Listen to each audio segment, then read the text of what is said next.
Quero trazer para você aqui agora um detalhe sobre a relação dos médicos com a indústria farmacêutica. Acho que todos conhecem que os médicos recebem representantes da indústria, né, propagandistas, né, que trazem amostra e literatura médica para os médicos se atualizarem supostamente, mas na verdade aquilo é um veículo de propaganda dos seus medicamentos. E a grande maioria dos médicos recebe de maneira gratuita aquilo dali, não está recebendo honorários por aquilo, está recebendo pequenos brindes para lembrar do laboratório, e muitos acabam entrando num sistema meio que velado de suborno, onde eles passam a receitar medicamentos de lançamento mais caros e alguns até com eficácia duvidosa. E quanto mais caro, mais eficácia duvidosa e mais novos forem os medicamentos, habitualmente a indústria passa a presentear com melhores brindes, com melhores prêmios esse médico, e isso entra num ciclo vicioso. E existem os médicos que são exatamente contratados pela indústria para serem pesquisadores, para serem propagandistas, serem palestrantes. A grande maioria está contratado como pesquisador, mas na verdade a grande maioria está como propagandista, ou educando outros médicos fazendo palestras, ou escrevendo literatura favorável à indústria farmacêutica, aos medicamentos mais caros, diga-se de passagem. Eu sou Moacir Toledo, sou médico de família e psiquiatra. Estou deixando aqui as minhas redes sociais para você seguir a gente. Eu aguardo seus comentários aqui abaixo. Vamos para a minha tela que eu vou te mostrar o capítulo 8º desse livro, que fala sobre essa relação da indústria farmacêutica com muitos médicos na folha de pagamento. Então, aqui no meu site eu fiz esse post: médicos na folha de pagamento da indústria, o que milhares de médicos fazem na folha de pagamento da indústria. O autor é Peter Gottsy, esse médico aqui, dinamarquês. Ele trabalhou para a indústria e ele tem esse livro aqui, Medicamentos Mortais e Crime Organizado, onde os medicamentos mortais são os medicamentos que a indústria conseguiu liberação fraudulenta através da adulteração de ensaios clínicos promovidos pela própria indústria. E crime organizado, ele considera uma organização criminosa a própria indústria farmacêutica. Mas lembre-se, tem muitos medicamentos consagrados bons, a gente precisa ler cada trabalho, criticar cada novo medicamento que surge. Então, muitos médicos trabalham para a indústria visando beneficiar os pacientes como pesquisadores envolvidos em ensaios clínicos relevantes. No entanto, a maioria dos médicos empregados pela indústria não atua em benefício dos pacientes, mas sim para promover os produtos da empresa, os medicamentos da indústria. Tem muitos médicos, mas verdadeiros avanços terapêuticos são raros, né? Tem uma pesquisa de 2009 que revelou que a maioria dos novos medicamentos ou indicações não apresenta benefícios significativos. Alguns até apresentam risco à saúde pública. Mesmo estimativas generosas sobre o ganho terapêutico de novos medicamentos são questionáveis quando examinadas bem de perto, né? A maioria dos médicos que colaboram com a indústria não estão realmente realizando pesquisas valiosas, mas sim participando de atividades de marketing, de propaganda. E mesmo quando se desenvolve algum medicamento superior, poucos médicos seriam necessários, mas não a porcentagem que existe. Muitos desses médicos estão empregados lá para manipular delineamentos de estudos de maneira que o estudo seja desenhado para favorecer o novo medicamento e fazer análise e relatórios de ensaios comparativos diretos entre dois medicamentos ativos, sempre tentando promover mais o medicamento novo com patente, por causa de uma nova dosagem, por causa de uma nova associação medicamentosa. E a indústria realiza ensaios controlados por placebo, que são desnecessários. Os estudos randomizados controlados por placebo são desnecessários porque eles estão visando promover medicamentos com eficácia já comprovada. Então, eles pegam, por exemplo, um anti-inflamatório, um analgésico que já tem eficácia comprovada, e fazem uma comparação entre ele 250 miligramas e 550 miligramas. Isso porque eles querem patentear essa apresentação de 550 miligramas, que vem de maior quantidade, e eles vão delinear esse estudo de maneira a mascarar os resultados para dizer que o 550 miligramas é muito melhor do que o 250. Ora, às vezes o paciente comprar 2 comprimidos de 250 daria o mesmo 500 e seria mais barato, mas eles conseguem patentear a nova dosagem, uma nova associação, então eles ficam promovendo esses estudos desnecessários e usam os médicos para isso. Muitos médicos, às vezes, até estão meio de como o famoso pato ali no meio, mas estão sendo usados para promover esses estudos.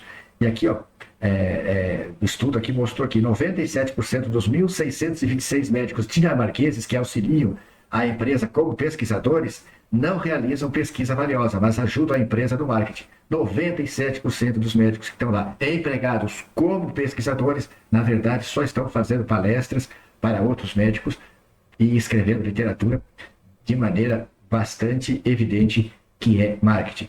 Ensaio e semeadura são estudos que a indústria promove e não submete eles a comitê de ética e não tem grupo controle. Eles vão semeando, vão oferecendo aos médicos usar aquele medicamento para uso off-label, fora de bula, para ver se funciona, se os médicos notam que tem boas respostas e vão construindo uma literatura em cima do off-label. Sempre que é medicamento de lançamento, que é caro, eles gostam do uso off-label. Mas quando, certas épocas aí, se tentou usar, se reposicionar medicamentos para outras coisas, medicamentos já consagrados, seguros, como a ivermectina, como a hidroxicloroquina, que se tentou usar, que são medicamentos já sem patente, o uso off-label foi bastante atacado pela mídia, pela indústria, etc. Mas quando é para um medicamento novo, por exemplo, nós temos para uso atualmente o topiramato, que é um antipilético, aprovado como antipilético, mas a indústria propaga ele como estabilizador de humor para a psiquiatria, propaga para enxaqueca na neurologia e propaga também para compulsão alimentar, para redução de apetite entre os psiquiatras e entre os endocrinologistas. E a gente sabe que esse medicamento faz bastante também precipitação para cálculos renais.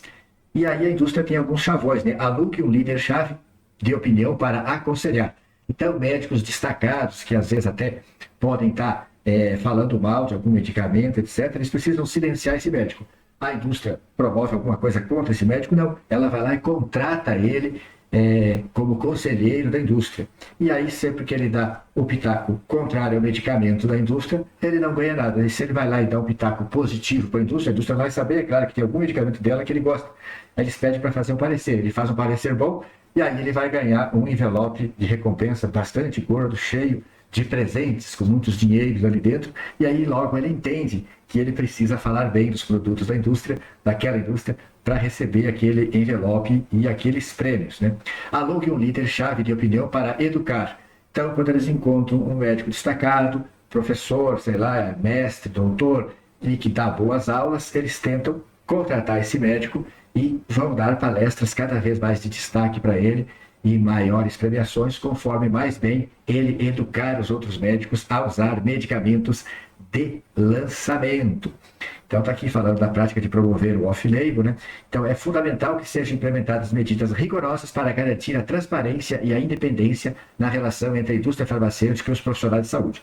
Isso inclui uma regulamentação das atividades de promoção de medicamentos e estabelecimento de diretrizes éticas para a colaboração entre médicos e empresa, e o fortalecimento dos mecanismos de vigilância e fiscalização para garantir a segurança dos participantes, dos pacientes e a integridade da prática médica. Então tem muitas coisas que poderia se fazer, de médicos que trabalham para a indústria não clinicarem mais, sempre poder ter, que está isso explícito, o Conselho Regional de Medicina obriga que o médico emita os seus conflitos de interesse, sempre que ele vai dar uma aula, fazer uma palestra, ele tem que dizer que ele tem contrato com a indústria tal, etc., para ficar claro para as pessoas que o que ele está falando poderá ter um viés de interesse econômico.